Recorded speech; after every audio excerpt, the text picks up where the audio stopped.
My name's Dave DeBoe, founder of MoneyPartnerFormula.com, and this show is built for everyday real estate investors who are actively doing deals and looking to scale using other people's money. So if you're an active real estate investor and you want to get featured on this show to talk about your own real estate and capital raising experiences, then just go to daveinterviewsyou.com. Now let's get rolling with this episode, and remember to subscribe for daily interview content. Hey, folks, welcome back. Hey, if you are a real estate investor or you're thinking about getting into real estate investing full time, but you're worried about how to manage your time because you're accustomed to being an employee and being in a very structured environment, then listen closely to today's interview because Jason Watkins is going through that exact experience himself. Jason is zooming in from Ohio, Columbus, Ohio, and he has a ton of experience in business. He has a ton of experience in real estate, but it's only just recently that he's become a full-time self-employed real estate entrepreneur. And we're going to be talking a little bit about that journey and what he does. So Jason, welcome to the show. Great to have you. Well, thank you, Dave. It's great to be here. I appreciate it. Hey, man. So give us, before we talk about the backstory a little bit, because it's very interesting, tell us, what is it that you're doing? What are you focusing on? What is your business right now towards the end of 2024? Yeah, so our business right now is a direct-to-seller marketing campaign. So what we do is we pull, thousands of properties in and around the areas, mainly the areas that I want rentals in, because this is really something Which is Ohio? Yeah, which is all Central Ohio, Okay. and specific counties are generally where I like to own rentals, the appreciating rentals. So that was the main reason to start it, so I could find better rental deals for myself. Those like ones that will make you wealthy 5, 6 years down the road, you know. Mhm. And so what we do is we pull lists, and then we have cold callers call those, and then they funnel the leads into our system, and then I follow up with them from there. And then we kind of determine whether we're going to keep it as a rental, fix and flip it, or if we're going to wholesale. Very, very cool. All right. So, how long have you been doing this business for at this point, Jason? This business at this point has been active for roughly about 3 months that I've been running this. I've been active in real estate personally, like owning investment properties for about 3 years now. So doing Mhm. it part-time while working in the real estate industry as well. So, but the business itself, we've only been running for about 3 months. Okay, we were talking a little bit offline about how you kind of got rolling with this, and I think your first real foray into real estate was you saw an ad from a flipper who was looking for some help. So, tell us a little bit about what you did there, and then what came after that. Yeah, absolutely. So, I mean, obviously, a lot of people always dream of flipping houses, but it doesn't seem real, right? Like, how can people afford 2 mortgage payments, right? That's what goes through people's heads. So, Yeah. that's where I was years and years ago, and I'm just a worker bee, welder and project management my whole life. And then someone that I knew from high school actually had posted. I was on vacation, posted on Facebook looking for a project manager. I wasn't looking for a job, but just out of curiosity, I'm a very curious person by nature. Reached out and said, "Hey, what company and what industry?" And he said, "For my company, I fix and flip houses." And so I was like, "Hey, I'd be interested in talking about it." And so ultimately, a lot of things, a lot of faith things and prayer led to me leaving a job and taking a leap of faith and joining a newer investor who was flipping houses. And so I joined on and started managing all his fix and flips for him. And so I was with him for about 2 years, managed about 150 fix and flips in and Wow. around Columbus. So we were all direct to seller, same kind of campaign, poll list. So I learned a very broad view knowledge of it while working there. Were You you know, involved with the marketing side of things, or no, basically the I project just management? all project management. So Got it. basically our acquisitions would acquire it. I would get the property, I would scope it, estimate the rehab, find the contractor, lay out the kitchen, order the parts, deliver the parts, fire the contractors, like RTR. So at any given point, I would have anywhere from 6 to 19 flips going on at one time, Wow. Yeah. all ranging from demo to request to remedies. So all in different various stages of that. Well, I guess that brought it home that it was real for you. Yeah, Like, and yeah. that's what changed my mind. So I went from beating your head. You're a worker bee. I'm a welder. Put your head down, work for smaller companies, add value to, I can, I can work for myself. Like this is I real. think if Um, this guy could do it, I think I could probably do it too. yeah. And, Yeah. and listen, I was very blessed to, I got paid to learn for Yeah. numerous years. And I would honestly give that as a huge advice to anyone who wants to get in this business. If you have the ability to go find a team to join, do it. Like go join a team Yeah. and get in and do it. So that, I mean, that's what I did. And then ultimately a title company that was investor focused, after 2 years came and kind of headhunted me out here because they knew I was in this field. They knew I was pretty well connected with investors. And that was their whole model was go get wholesalers and investors. And so they brought me on. And then for 2 years, my job was to go find real estate investors in Ohio, Kentucky, and Indiana, and mainly wholesalers, people who are doing 30 plus deals a year. And then I go find them, find out about their business, what it looks like, how many people are on their team, how do they pull their list, what their close rates are. And then I And just why were really, they open to sharing all this information with you? well, being with the title, like one of the most important things that you have to have in this industry is a good title partner. Like you have to have money, right? You have to have Mm. funding and a good money partner, and you got to have a good title company that knows how you operate and that you partner with.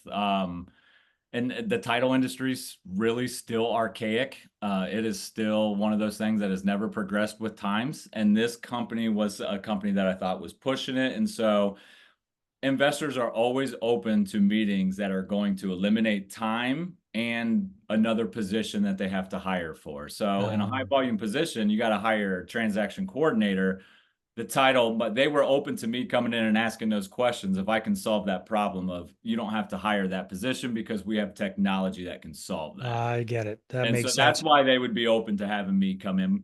Plus, I'm Now just a now you're good mentioning a little bit that that was a great sales job, great experience for you.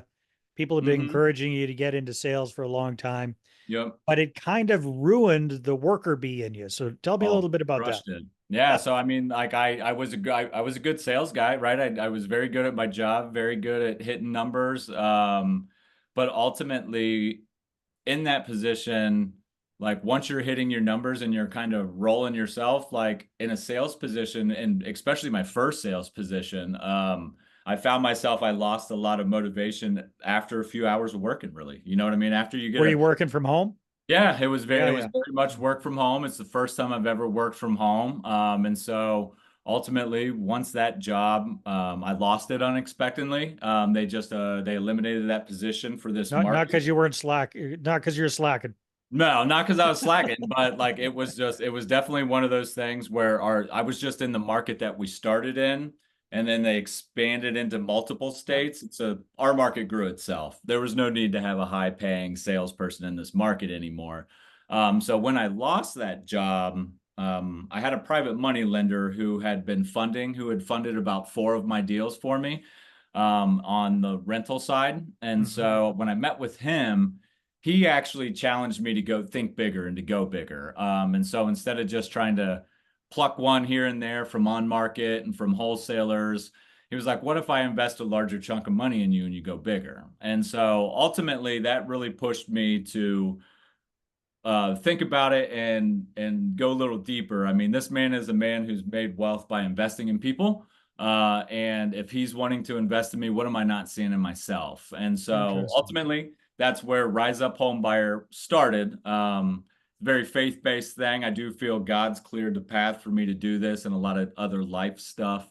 But at that time, I started this and then I got it rolling, got all the systems up. And then I found I was just very lazy with my leads. Like, oh, I'll call it tomorrow. Like, oh, I'll get, I'm out working on something completely non-revenue generating. I'll call that lead tomorrow. I'm out working on the Airbnb right now. Like, Yeah. oh, I'll do that That later. that 500-pound telephone, huh? And Yeah. so like and what ultimately and I'm a huge collaborator. So I love to lean on other people. I don't get offended. So when people tell me things, if it makes me offended, there's probably some truth to it and I need to like self-examine that a little bit. And so I had a friend come over, another friend investor, and I was going over through my systems and processes. And then just out of nowhere, he goes, "So you're the problem. You're the problem in your business." And it was just like a light bulb went off, and I went, I'm the problem. Like I'm the problem in my business. And so from that point, I actually called the old investor that I used to work for, and I was like, "Hey, man, like I'm realizing I am not motivated enough to work from home currently. I need to break some bad habits. Can I come work out of your office and just draft in your guys' intensity?" And like any great investor and great mentor, he's like, "Absolutely, but I'm going to push you, and you better set goals, and I'm going to make sure you're getting there." So That's really interesting because you're kind of a competitor now. yeah, I'm a competitor. Yeah, Yeah. I'm a direct competitor. But that's one of the biggest mindset shifts that you have to have in this industry is you can't have that mindset of like there's no deals out there or I'm competing with. You got to have a mindset of abundancy. There are Mhm. so many houses out there that need rehabbed, and so many opportunities.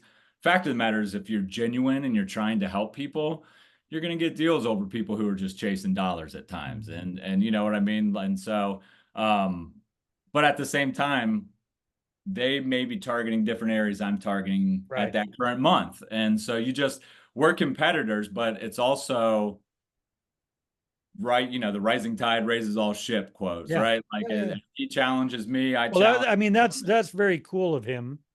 Yeah. Number one, you used to work for him and you helped him grow his company, so I'm sure he appreciates that. But you did leave his company because you got headhunted for somebody else, and he didn't hold a grudge about that. And then he's open to have you come in and work from his office, even though other people say, "What are you doing? This guy's your direct competitor, and here you are helping him out." So you got something good going on there, that's for sure. Yeah, I Now I'm do. just And curious, the guy that's bankrolling you, the yeah. the private lender guy, is this like a partnership with you and him, or how's this working? Like you say, he's made his fortune investing in others.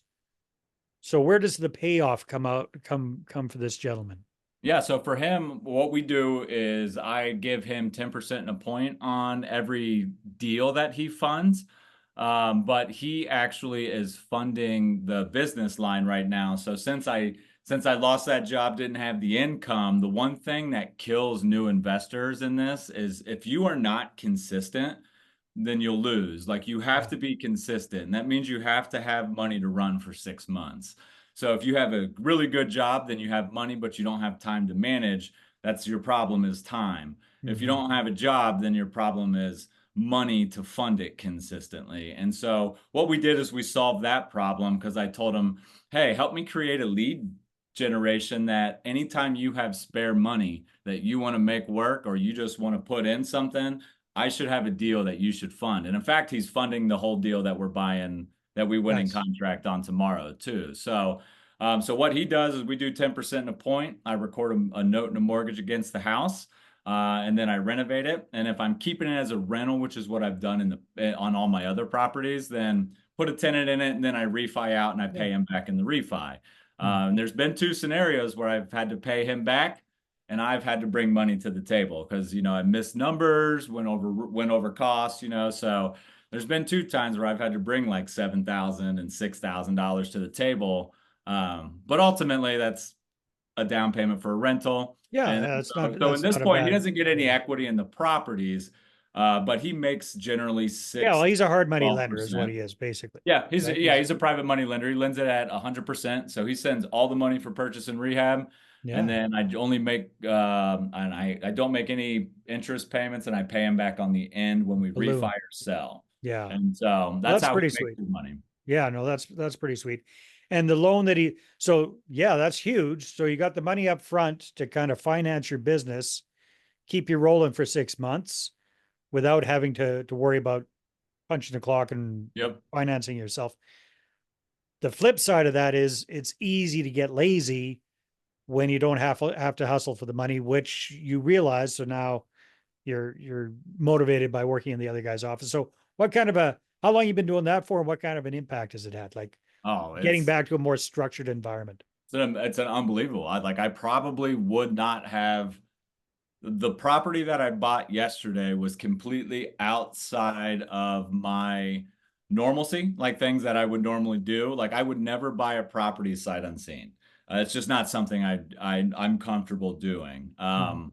But this was one because of my experience and being around that atmosphere, and I can pop in and be like, "Hey, what do you think that this is worth? Like, do you think that this is worth the same as I'm thinking?" And he's like, "Yeah, just the comfortability of being able to say." Hey, cancel the other walks. I'm going to send you an offer. Send me the assignment right now. I'll buy it right now. Cancel your walks. I'll put my EMD in.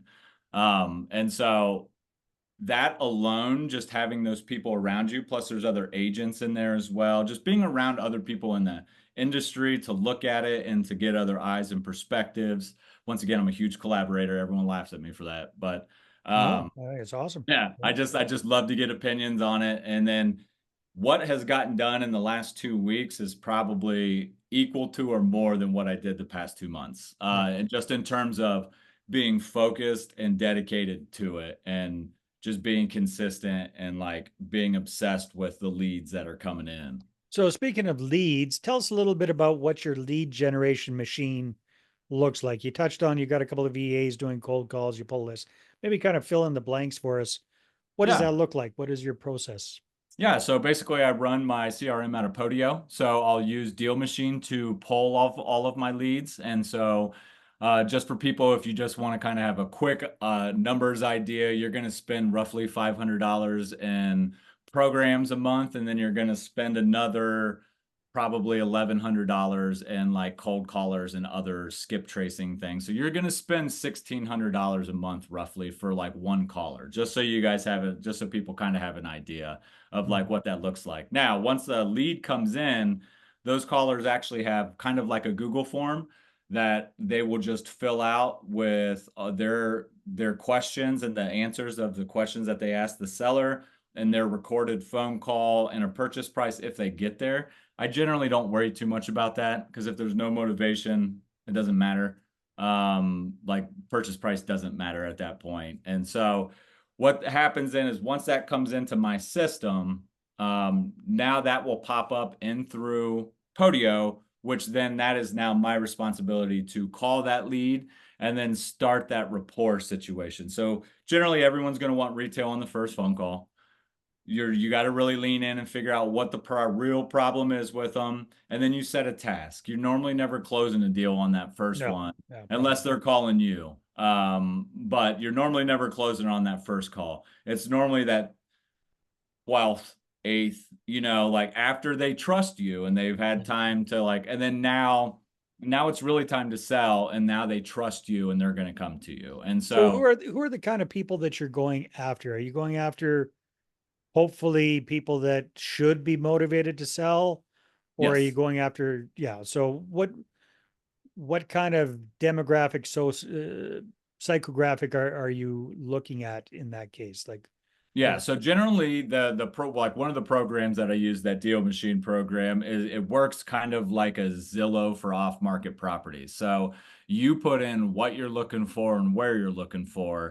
for it, and you put in all those specific parameters. So I change it each month. And now this is something that I will systematize and process, Mhm. and then I will set a calendar. So then I'll have a virtual assistant do this for me each month instead of me pulling the list and setting it and emailing it and doing all that. I'll have someone in a schedule set for it, but it changes each month. So this month I pulled 20,000 properties in 4 counties that were all senior owned properties that were all owned for 10 plus years. They may have probate issues. They're all at least 2 bedroom, 1 bath and up. They all have at least 60% equity in the house. And what I'll do is I'll pull a list of like all the possible probabilities of those houses meeting those categories. Yeah. And then I skip trace that to get the phone numbers to send to the callers. And then that's, anyone who is interested then will come through. And I'm actually seeing, I feel like I'm seeing a lot of seniors wanting to downsize right now. Uh, Interesting. Okay, so out of those 20,000 people, how many kind of clean contacts do you get at the end to give to your cold callers? I would say I haven't been running long enough to give a fair, accurate number, Yeah. but based off of like history, I would say from polling 20,000, you would expect to see probably like 3%, I would say, out of that come in as deals. 3% what? 3% of the 20,000 become like actual leads that you are like actual Oh, deals. sorry. No, I'm I sorry. misspoke. I meant like out of those 20,000, are you getting 20,000 phone numbers that your cold callers can Yes, actually? Okay, so correct. you're starting the month with 20,000 leads. How many of, give or take, like you got two cold callers, so they're going through 10,000 Each. leads a month. Yep. Obviously, not everybody's picking up. They're not talking to everybody, but you've got them on a auto dialer, power dialer, or something like that. So they're just, how many Yeah. calls a day are these guys doing on Now that? the cold caller, I don't I think they make roughly about 300 calls a day, 3 to 500 calls a day, depending on what the pickup rate is, and they've got like a so they're calling six numbers at one time. Yeah. I don't have a dialer for that, and I'm not managing that. I don't like that's a whole nother part of the business. Like I trust the company to manage the callers, and then I listen to the calls, and then if we have issues with the calls or if I see things that I want improved or I can tell them like, hey, stop asking for price. I don't care about price. Like I can have those meetings and kind of customize that with them. Hmm. And then it's their job to manage their callers and make sure that they're hitting their KPIs and sending me 2 leads per person per day. So That's right the now, KPI. I get 4 leads a day come in from those cold callers that are people that said they were so they verified that they own it, they verified their phone number, and they verified that there is some intent to sell. Hmm. Now that does get clouded with a lot of people, Yeah. hey, everything's for sale. Like throw an offer, I'll take 500,000, right? And then so like that's where your cleanup starts happening. And then that's where the next phase of your business goes to, which is where I'm kind of at right now, which is get in the grit, like get in the weeds and really understand the acquisitions and the sales and get it clean, get the Mhm. conversations clean, get the process clean, get the training clean. And then that will drive in as you get leads, you should expect to close 1 in 40 leads that come in if Wow. you are doing One in it. 40 leads. So those are the people that you talk to. Yes, those are the Got it. ones that the cold callers send into my system. Yeah. If everything is clean and running good, you should be closing like 1 in 40. Yeah. So if you're getting four a day, so about 3 deals a month, get 2 or 3 deals a month, Yeah. once you're up and rolling. Yep, that's the goal. So my goal is to acquire 10 cherry pick the 10 best rentals a year that Mhm. are going to be my wealth creators, flip 10 and then wholesale 10. So it's just really to do about 30 deals a year. But I do feel God was very clear with me when I was moving forward with this and just like I am supposed to consult with people and serve first. There's a lot of terrible people out here lying, chasing money. Granted, you got to make money to keep doing it, Yeah. but you still got to have a heart, and a lot of people are in some really terrible situations, and that's what I feel led to do more than anything is really kind of help those people and just let them know, relax, you have the asset, you have the cards, like just relax, we can talk it through. Awesome. Jason, this has been great. If people are listening to this and they say, hey, I'd like to connect with that sharp young guy, what should they do? Yeah, I mean, you could reach out to me, send me an email, Jason at riseuphomebuyer.com. Reach out to me on Facebook. Generally, I don't use Instagram as much just because a lot of deals get done on Facebook. That's where I'm at most of the time in all the Facebook real estate groups. If you're looking for deals, get in the Facebook real estate groups. There are deals there. You just got to look. So find me in Facebook, shoot me an email, and I'd be love to connect and see how I can help. It's one of the things that I'm very blessed that I got paid to learn. Only thing I can do, I can't pay that investor back. So I like to pay it forward and just help people and let them know it's possible. I'm someone who sat on the couch and thought this isn't real. This real. It's real. Awesome, Jason. Thanks very much. This has been a lot of fun. Yeah. Thank you, Dave. Look forward to it, man. It was nice All talking to right. you. All right, everybody, take care. We'll talk to you on the next episode. Hey there, I really hope you enjoyed that episode. And as always, if you want to listen to more daily interview content, make sure you subscribe. And if you're an active real estate investor and you're doing deals and you'd like to get featured on this show, then just head over to daveinterviewyou.com. Now at moneypartnerformula.com, we help real estate investors to create a process for predictably getting capital so they can do more deals without relying on hard money lenders or the banks.